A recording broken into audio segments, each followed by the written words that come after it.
back, listeners and viewers, to another week of Dedication, the Teachers Talking Terror podcast, where myself, Mike, and me, Courtney, are going to talk about another scary movie, and then we actually get to talk about kids in this one a little bit. So we could probably tie it in a little bit to some education. We've struggled with that a little bit recently.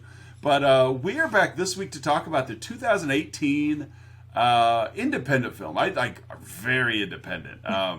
Really under the radar. Like $10,000 is like the total gross box office for this film. We're going to be talking about 2018's "I'll Take Your Dead," written and directed by Chad Archibald of nothing you've probably ever heard of. Let's see here. Yep, really. I've actually seen another movie that he directed, or produced, I should say. I don't know if he directed it. I think he did. That's pretty fun. It's actually called Vicious Fun. But this movie came out first. I'll Take Your Dead. We just randomly come across it. 5.7 on the IMDb rating. And I like the premise of this movie. Mm-hmm.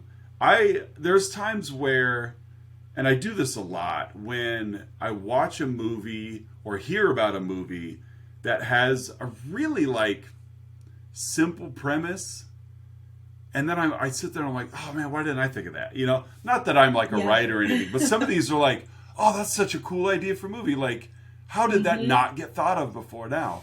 But yeah, so I'll Take Your Dead. Movies really just jumps right into it. We've got a dad and his daughter, William and Gloria, living out in the middle of nowhere, really. And dad has a very notorious job. Dad is a cleaner, basically. Yeah, he's a candy butcher. Yeah, which I thought was like a dumb name for him, but they call him the Candy Butcher. But dad's job is basically the final destination for murdered corpses. You've got bad guys and criminals that are, committing murder, and they have to get rid of the body. They often throw it in the back of their trunk, which doesn't seem the smartest thing to do for DNA reasons. No. But they throw it in the back of their trunk, and they drive it out to William's place, and he gets rid of the bodies through a variety of chemical montages where basically it looks like he fills a bathtub full of lye, and then dips the body in there and just dissolves the body. Yeah. There was a very early episode of Breaking Bad. Did you ever watch Breaking Bad? No, I didn't. Oh, you're missing out. Very early episode of Breaking Bad where a similar kind of idea, not that they're having to get rid of a body and they're going to dissolve it with chemicals. And Walter White sends Jesse to Home Depot or whatever to pick up the necessary items to dissolve to dissolve this guy. And so it's really gross. Because he fills the bathtub with these chemicals, Jesse does, and then they put the dead body in there to dissolve the dead body. But then the chemicals, he bought some of the wrong chemicals. So the chemicals eat through the bathtub, and this is on the second floor, eat through the bathtub and the floor, so all of this just viscera just comes falling down. And of course it's kind of fun because then when Walter comes back, he's ripping him a new one because he wasn't paying attention to the labels on the plastics, which if you're not a chemist or a science type of person, like, they do make a difference. There's, certain classifications of plastics that don't dissolve with certain acids and whatever. And so long-winded road there to say that's basically this movie. Is William gets rid of dead bodies and he lives alone with his daughter Gloria. So that's the job. And he's been doing it a while, I suppose, because he's got a reputation for it. But then one day, a crew shows up. And they're a crew that Williams never worked with before. And I feel like you've got two guys and then like a discount Post Malone is how I. Mm-hmm. It's like he's got a couple of tattoos, but not enough. Yes.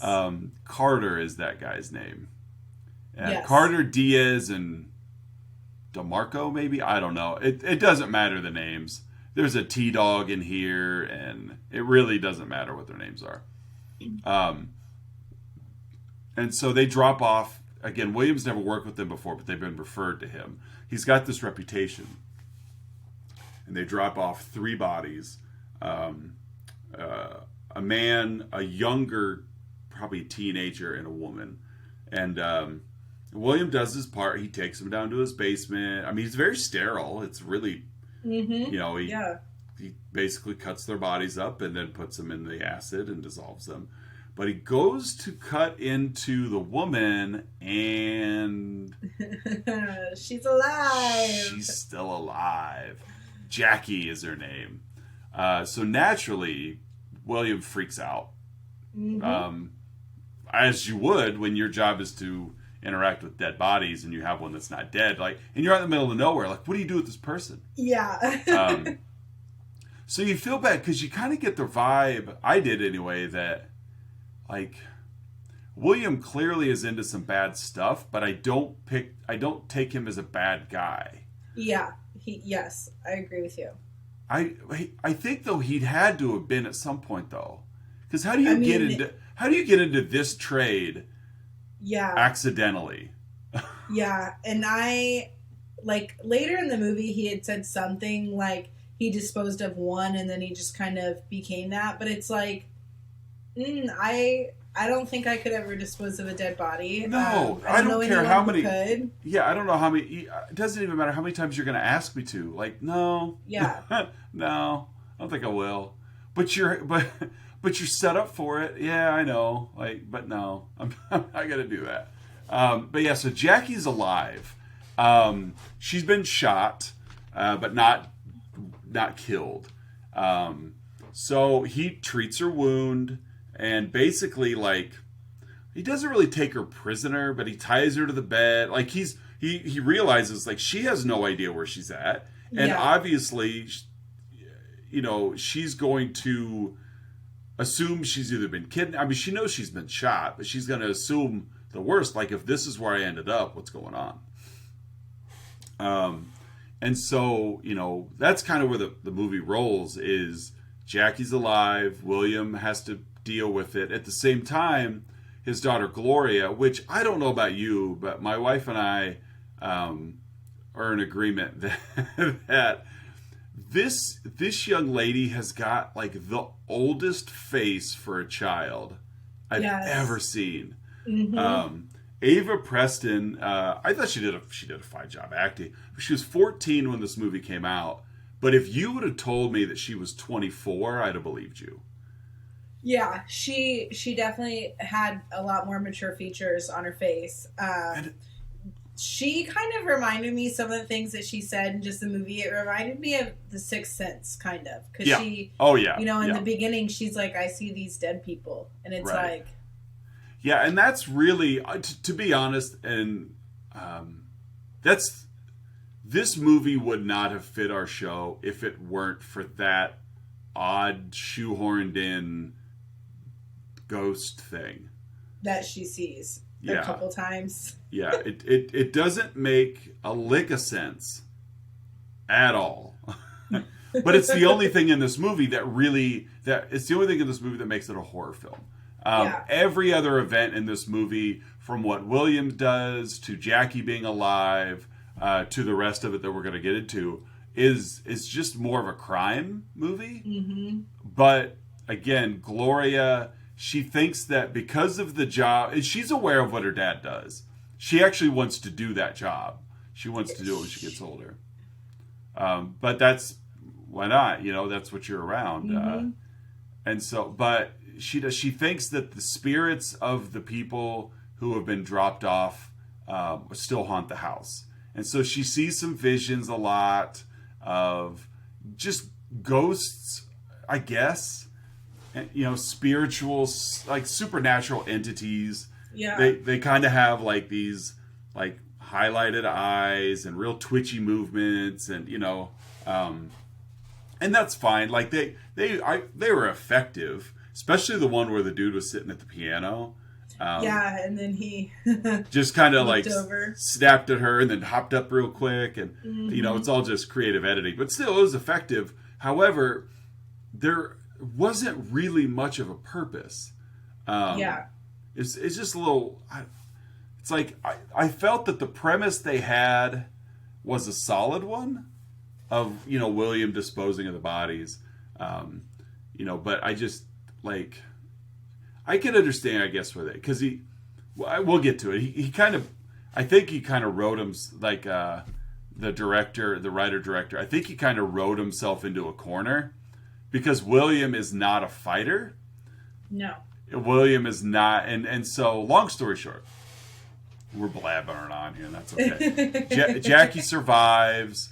Mom's out of the picture, like William's wife, Gloria's mom, is out of the picture. Jackie survives, and in this kind of weird, I won't say she becomes like a surrogate mom, but it's the only. Go ahead. They definitely like forged this like, it's odd, but it's a very like real bond. Oh, I think it's absolutely real, and obviously Yeah. I'm not a female. Like it's the only woman in Gloria's life. Yes. Is Jackie. It's like the only living woman she's been around since her mom, but. I think mom's been gone for quite a while, and Gloria is hitting those teenage years where things are going to happen. And I think it'd probably be fair to say, that William, even though he understands what's happening, Gloria isn't going to accept that he knows what's going on. Yeah. Because you're a man, you've never dealt with this. What's going on? Jackie, on the other hand, kind of, it was really heartwarming in a way. It was that because I've kind of heard that too, and I'm not a female, but I've heard that when those those monthly women issues arise, that it's almost like this unspoken pact that somebody's got your back. Yeah. No matter it's like, and so it's you don't have to keep it a secret. You don't have to be quiet about it. Like you could go ask another female for help, and you'll get help, even if you don't know them. Like it is very true. which I think is so awesome. I really, really think that is so awesome because there are so many things I believe, and again, you would know, I don't, but I think there's just so many of these like unspoken bonds that women have that. Despite stereotypically, and I'm saying this when on stereotypically being the more like catty gender, and so it seems like women have problem with women more than men have problem with other men. You know what I mean? For sure. That it seems like above all of that like superficial individual cattiness, there's still this glowing orb of I may hate your guts, but I got your back. Yeah. Which is just, it's so cool. But at the same time, like if you step out of the moment and think about it, you're like, it just shows how like ridiculous some of the superficial fighting is of like, it's like, you just got to stay busy, I guess. I don't know. Yes. And again, I'm definitely not sitting here trying to mansplain anything. I'm just trying to discuss it from what I've seen in my 20 years of education. And just understand it's just such a cool like unspoken camaraderie of like, hey, there's certain things that we can fight about, but there's also certain things that we just have to do for each other. That's right. And that being one of them, and also like I also feel like just the buddy system and just those kind of things that like you may be in a knockdown drag out argument with your friend at a club, but she's still not going to let you go to the bathroom by yourself. Yeah. You know what I mean?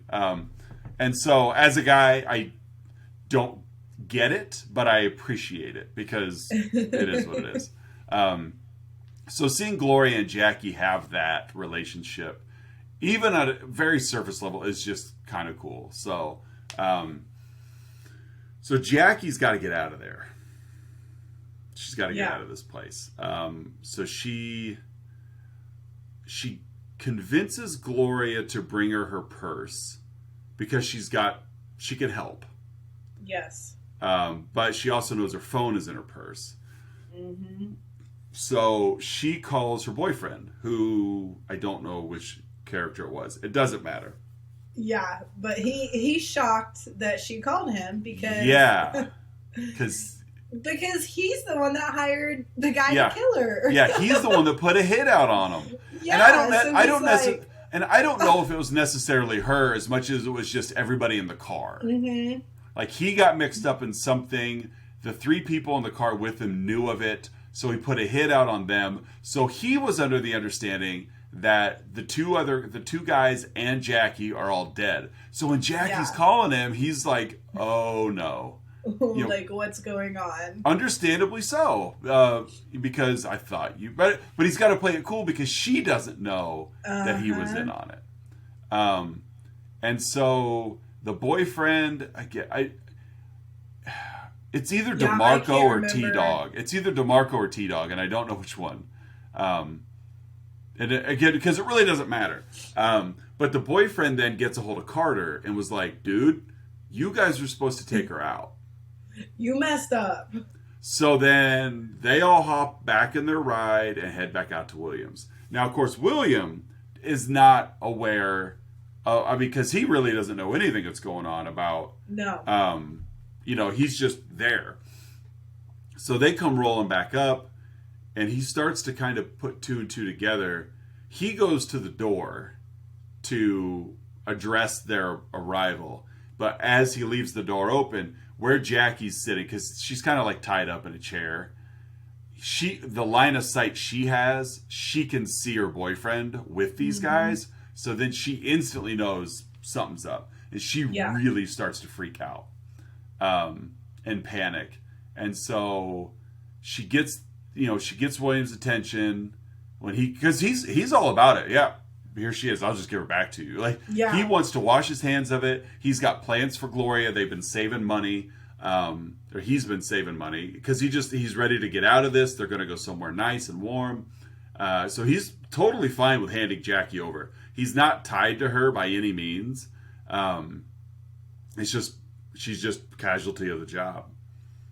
And so we're going to get rid of Jackie and blah, blah, blah. It's like, this movie is very linear and very easy to follow. It wasn't boring, but it was just simple. Mm-hmm. And it's like, so the guys show back up. William's going to hand her over. She comes clean and says they're the ones that tried to kill me. Of course, we know William has a conscience. Yes, because he wasn't going to let her die in the first place. Right. And now with Gloria, like, no, Dad, don't, So now he's like, well, shoot, I don't know what to do. Yeah. So he finds Jackie's gun, and they have this shootout. Like, he's going to hand her over, but then he kind of reveals he's got the gun in his belt or in his pant, whatever. So she takes it out, shoots Carter in the chest, which does 0 damage. Like, it's like she might as well just thrown a rock at him. Like, she shot him in the chest, and it made no difference. He just kind of buckles for a second, and then they shoot up the place. They come rushing into the house, and it's like, at this point, if they had, and I'm glad they did introduce some of the supernatural stuff, because if this is when they chose to have the ghosts come in, it would have ruined the whole movie. Mm-hmm. So they're having the fight, and Jackie's holding her own, like she takes her boyfriend out. Blah blah blah blah blah. Like, it's just a big gunfight. But they get down into the basement, and Carter's got Gloria, and William is pleading or whatever, and Carter just shoots him. Like, he's trying to find an agreement and whatever. Screw this, and just shoots William. And then this is when, like, the furnace demon ghost kid. It's the same furnace demon from Home Alone. I think it is, yeah. We actually get to see him in human form, though. So Burnt Man comes out of the furnace and pulls Carter in, and Gloria and Jackie are the only 2 survivors. and they take the money and run. Not before Gloria looks back over her shoulder and sees, almost like the closing curtains of like a play. She looks back and there's all the dead bodies. And really, I was a little disappointed because if William's been doing this for as long as we assume he has to build a reputation, there really weren't very many dead bodies there. There was obviously William, and there were the 3 people that died, and there were the 2 people that they brought. No, 4. 4 people. There was William. There was the 4 people that came to get Jackie. There were the 2 original dead bodies that they dropped off. There was the burnt man, and like that was it. It was like just the people we saw in this movie. Like, what about all the other spirits that supposedly were haunting the place? Yeah. So, oh well. Budget was tight. Yeah. And they drive off, and they're gonna start a new life together. Jackie is Gloria's mom now. I don't know. She went from being like in a gang kind of to she came a clean. mom. So yeah, she came clean. Yeah, she recognized Carter because like when Carter and his crew shot up the car that she was in, one of her last sights before like passing out was Carter at the window. So when smiling at her. Yeah, so when she saw her boyfriend with Carter later in the movie, she knew. Of course, you know this. We're just telling the listeners. You at home, pay attention. But yeah, she's just revealing that I know that this is not going well for me because that's the guy that just shot me, and that's my boyfriend that's with him. And so really, even though we've only kind of been blabbing about this for about 20 minutes, that's I'll Take Your Dead. Like. It was a shorter movie, but there really wasn't a ton going on outside of what we just talked about. Yeah. I thought the acting was good. Like it wasn't cheesy. No. I thought it was well acted. I thought it was well shot. Like, I think it deserves more attention than what it got. Because I'm looking at IMDb, it's got like just 5,000 reviews. Whereas, what did we watch last week? Oh yeah, Malignant. We both had to think about that for a second. But Malignant's got 93,000 reviews. Ooh. Which doesn't surprise me. No, even Skinamarink has 4,000, and it just came out. Yeah. You're like, this movie, the movie that we're talking about now, I'll Take Your Dead. It's a good. Coming up on 5 years old this year. And it doesn't have it. It's barely got the attention, and it's obviously an afterthought. And even on Letterboxd, which I go to a lot. Let me look real quick. I'll Take Your Dead. I mean, it only has review-wise. Oh, come on! Show me how many reviews there are. Not many. We'll just put it that way. Like it's only been watched on Letterboxd by 2,000 people that have marked it as watched. Whereas Malignant don't live in Lewiston. Yeah, whereas Malignant has 285,000 views. So it really is I think it's an underrated horror film. I'd seen it once before. My wife and I had watched it once before. We watched it again last night. She did have to elbow me a lot because it was a long day yesterday and we watched it kind of late. So she was elbowing me and I was just like, I know I've seen this movie. I remember. Let me fall asleep. But I'm glad she did. But yeah, so that's it. The gore wasn't terrible. The special effects weren't terrible. Where he was sewing her up. Yeah. That kind of made my stomach turn because like she had kind of passed out. Yeah. And he's stitching her up and it's showing like close up of the needle going through the skin and I was like, right. Ooh. Yeah, it's like it was very well done. Yeah.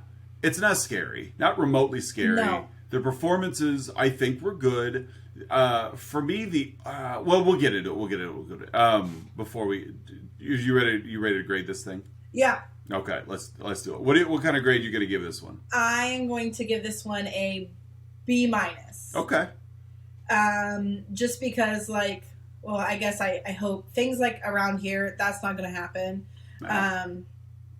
I hope. But it just, I mean, it didn't scare me. It didn't have a lot of gore, but it still, I mean, it was easy to follow. And it Right. was an overall good watch. Like, it wasn't, I didn't feel like it was a waste of my time. Yeah, I'm glad you said that. That was what I was going to ask. If you didn't say it was, did you feel it was a waste of time?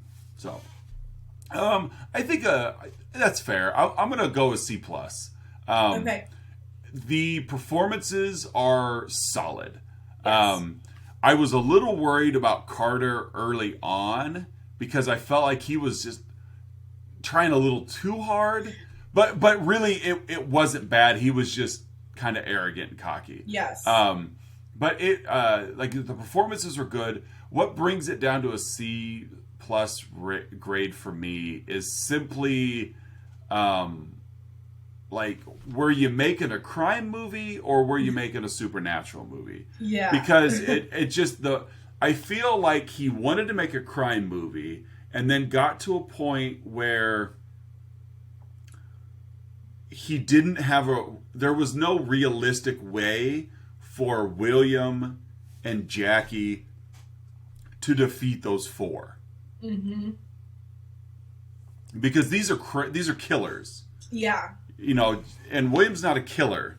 No.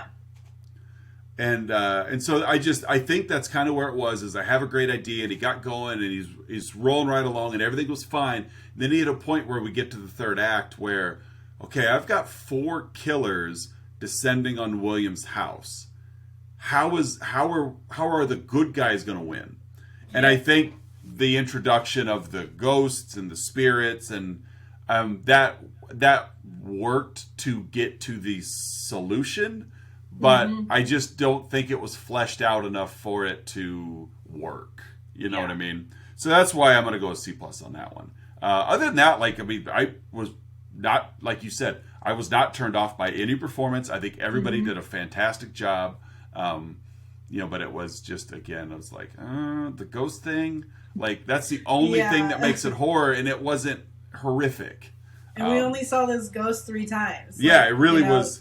Yeah. And what we saw, like I said earlier, was effective. Yes. You know, the twitchiness, like, it worked, but it just didn't. It, like, Gloria, Yes. I didn't believe that Gloria was afraid of him. You know, like, she was put off because they were uncomfortable, but whatever. So, yeah, what kind of, I'm curious, what kind of educational commentary do you have for this film?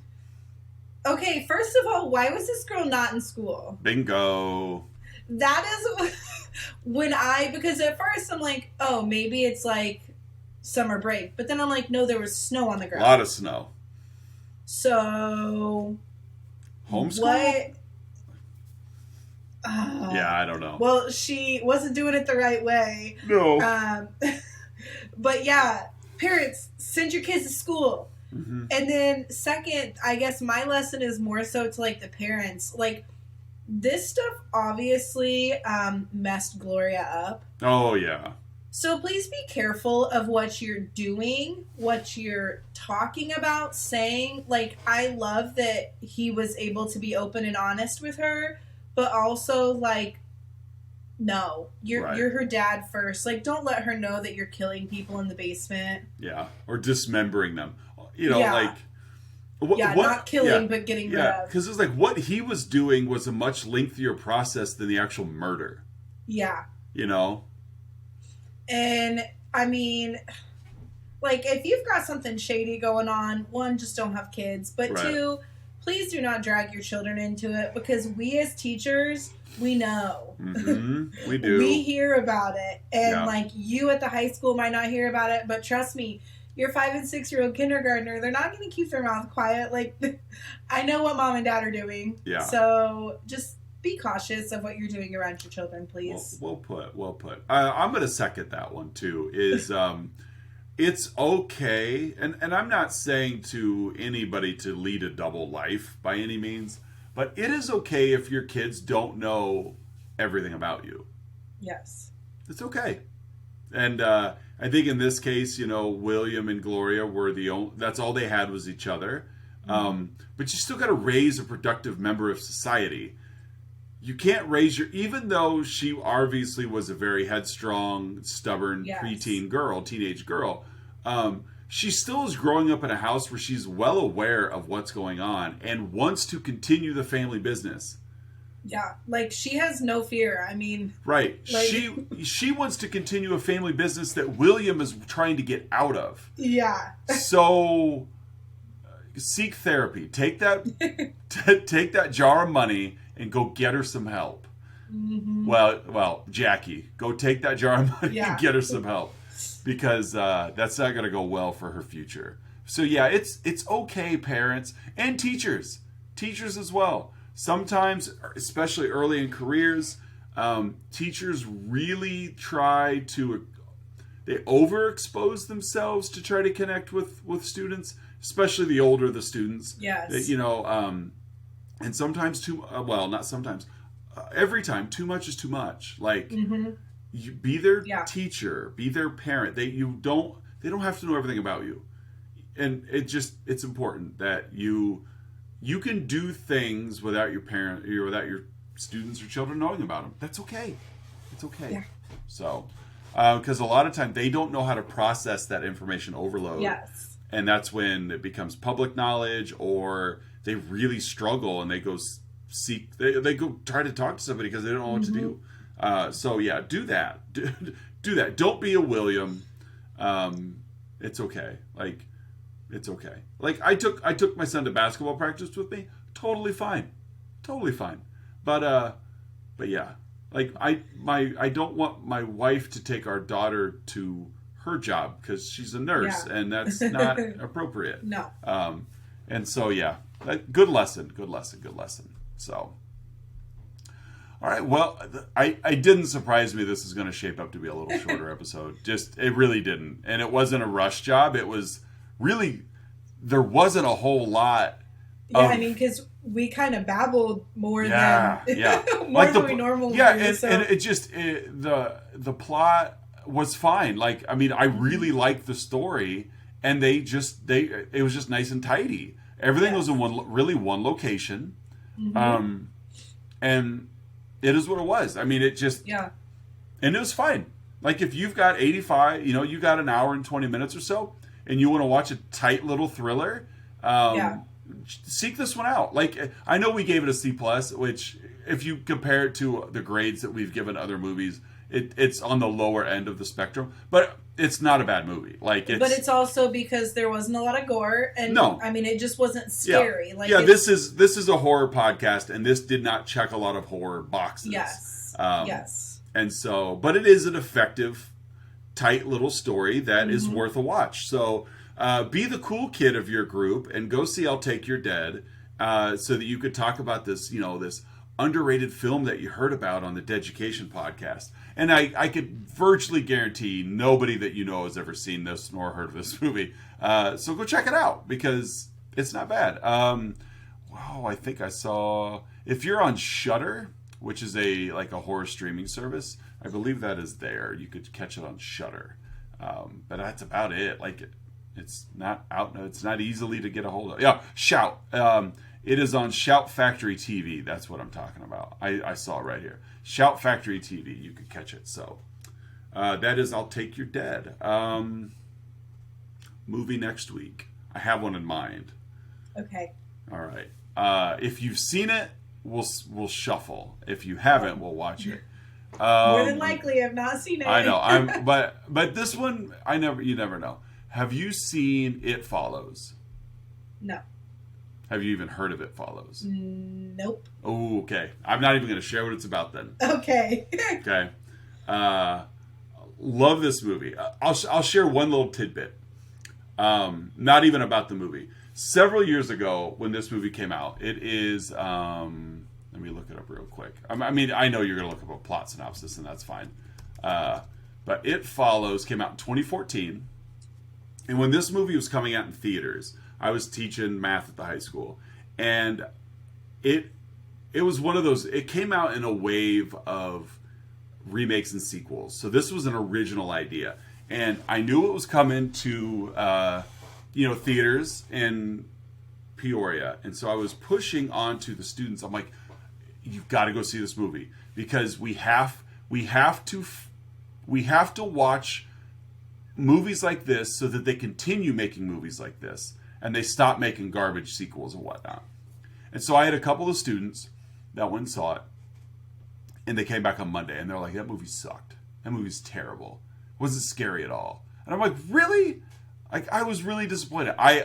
To be honest, I hadn't seen the movie yet. I was just hyping it up because in 2014, like, I had young kids, and I don't get to go to the movies as often as I used to before I had kids. But I knew high school girls did. So, these two girls went, they watched it, and they're like, oh my God, it was terrible. It wasn't scary at all. The movie was bad or whatever.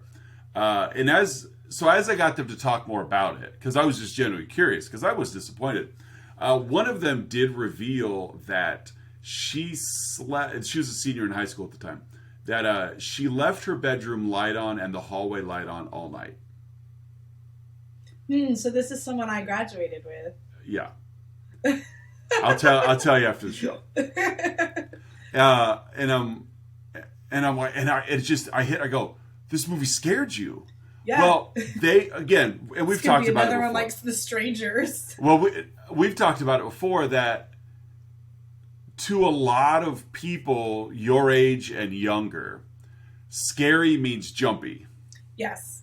And this movie, to be fair, doesn't have a ton of jump scares, but it does have a lot of dread. Like, you feel it coming, and so they were disappointed because it didn't startle them. Mm-hmm. And so, but she revealed that I slept with the lights on last night because I just wasn't comfortable. I'm like, so the movie scared you, like, yeah, hours later, and you still were weirded out by the movie, and you had to. And then she finally broke down. I was like, oh, okay. Like, she understood where I was going with it. Yes. She's like, oh yeah, okay, fine. Yeah, I guess it scared me. I'm like, of course it scared you. Like you're knocking on the door of adulthood here, and you were uncomfortable enough that you slept, like you slept with your lights on. Like, that's I was so excited. It is. Oh, I love this movie. Great movie. I was even telling my wife, I'm like, if Courtney doesn't have an idea, I'm going to pitch this. She goes, oh, I'll watch that one with you again. It is really, really good. It is really good. So even go in. I'll read the synopsis line. A young woman is followed by an unknown supernatural force after a sexual encounter. Like, but don't do yourself a favor and don't dive in anymore until you watch it. Like, okay, let the movie happen. Because it has been out long enough that you could find a lot about it. Like IMDb, it's a 6.8 with 247 ratings. So it's like a lot of. It's on Netflix. If you need to find it elsewhere, but I really do like this movie. It's one of my more recent favorites. So It Follows is our movie for next week. Yay! Right. Yay! I'm excited for it, though. Oh, you should be. It's really good. Even like I said, even my wife was excited to watch it when I said, "I think we're going to watch this." Oh yeah, do that one because I want to watch that. And so yeah, that's it for this week. We wrap up I'll Take Your Dead, and we will be back next week with It Follows. Of course, social media wise, you can find us Facebook, Instagram, and Twitter. Still waiting for somebody to make a recommendation of what you'd like for us to cover, but if not, we got plenty of the chamber to cover. And I did talk to Curtis, the co-host from my other show. I'm like, we got to get you on, and he's like, yeah. So we'll have to bring in another guest here somewhat soon. To where Erica would like to be a part of it too. Let's do it. She was saying so. I'll text her and just see like, hey, what movie you want to watch, and you can hop on sometime. Yep. Yeah. Let's go ahead and try to get Erica first, because I know Curtis he'll do it whenever. So I brought it up to him, whereas Erica brought it up to you. So yeah. Let's go ahead and get Erica on first. So let's do It Follows this week, and then talk to Erica and see what her availability is. If we get her on soon, we get her on soon. So Okay. That works for me. And but yeah, find out, like you said, what she wants to watch so I can make sure we get our hands on it. I've really no idea what to expect from Erica. I know. It didn't surprise me at all of like the genre that Delaney picked. Hmm. Erica, not a clue. Well, and she's mentioned a couple to me that she would like for you to watch if you hadn't watched, but I'm like, Erica, like he's probably already seen them. What did she recommend? Well, she said this one's not as much scary, but it does have that horror aspect of it's the spinoff that came out last year. It's like the girl in the window across from the street. Oh, right, That right. It's got super that long real. one. Yeah. Yes. I have not seen that. Oh, okay. Well, I told her, I'm like, he probably has, so pick something else. No, that's it. No, I haven't seen it. But it's like a spin-off of some horror movies and types of things. But and yeah, I don't remember the other one that she had said. It was the house at the end of the street, or the last house on the left, maybe. Last House on the Left, I've seen both versions of it. Actually, Last House on the Left was one of the, I think it was the original, which was back in the 70s. That I think was the first horror movie. When my wife and I started dating, and we got to the point where she invited me over to her house, and I cooked dinner for her, and I brought I brought one book of my DVD collection because there was one movie I wanted to introduce her to. It's a French horror film called High Tension, and it's a bonkers movie. We'll cover it sometime. It's fun, and you'll finish it and ask yourself what, but I was like, oh yeah. So I brought that over and I made her dinner and I put in that movie, and we're seriously like 5 minutes into it. She goes, I think I've seen this, and I knew I was in love. So And you were like, will you marry me now? I know. I was like, man, you let me cook for you and you've seen this movie? And so I went with Plan B, which was Wes Craven's original Last House on the Left, which she had not seen. And that movie is heavy. Yeah, that's what I've heard. It's very heavy. And it was much, much more effective then as it would be now. Just because of where the genre's gone. But yeah, coming out then, it was a nasty movie. Like, yeah, it was nasty. And of course, then he went on to direct, Nightmare on Elm Street and Scream, and so he made obviously a solid career out of it. But yeah, Last House on the Left, I've seen that and the remake. I like the original better. The remake is a better made film, like it's more Hollywood. But no, I can't think of the name of that. I do know what you're talking about because the title The Girl is in the Window across from the supermarket. No. I'm looking. The Woman in the House across the street from The Girl in the Window. What? No, I've never. Yep, The Woman in the House across the street from The Girl in the Window. The Woman in the House across the street from The Girl in the Window. And it has Kristen Bell in it. Yeah, that's a TV show. Oh, it is. I didn't even realize that. Okay, well, we won't be covering that one. But that's an 8-episode television show. I didn't even realize that until I just looked it up. And it's a comedy. It's a thriller. Well, it's a dark comedy, satire, thriller, mystery. Like when you read me the title, I'm like, that just sounds like somebody's making fun of it, Yes, and that's what it is. It would be like what I guess like the scary movies. Yeah. That's kind of she was interested to hear your input on that. But yeah, she had a few horror movies in mind. Fair enough. But yeah, she'll have to pick one. But yes, happy to have her on whenever she's ready. And I'll have to check out The Woman in the House across the street from The Girl in the Window. Even if you went by first initial, TWITHATSFTGITW, you still know. There's no way around it. But there was a film, they did make a movie called The Woman in the Window in 2021 that don't confuse these. So And don't confuse it with 1942's The Woman in the House. Don't confuse them. This is not that. This is the woman in the house across the street from the girl at the window.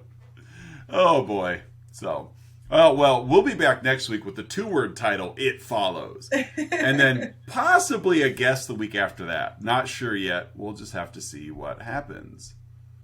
So, but yeah, talk to Erica and see if she wants to hop on next week or whenever. Because, again, even if she doesn't, we've got plenty of movies to talk about. Yeah. Plenty. But It Follows for next week. So, Courtney, you got anything you want to send them off with? Guys, tomorrow's 100th day of school. Oh, yeah. We have made it. 100 days. That's true. It is. 100. To some of you, nothing is scarier than the fact that we've been at school for 100 days. Yeah, that's a real life horror there. Not really, though. Because, I mean, if you love your job, it isn't terrible. I do. And my kids are amazing this year, so I have absolutely zero complaints. Yeah, that's good.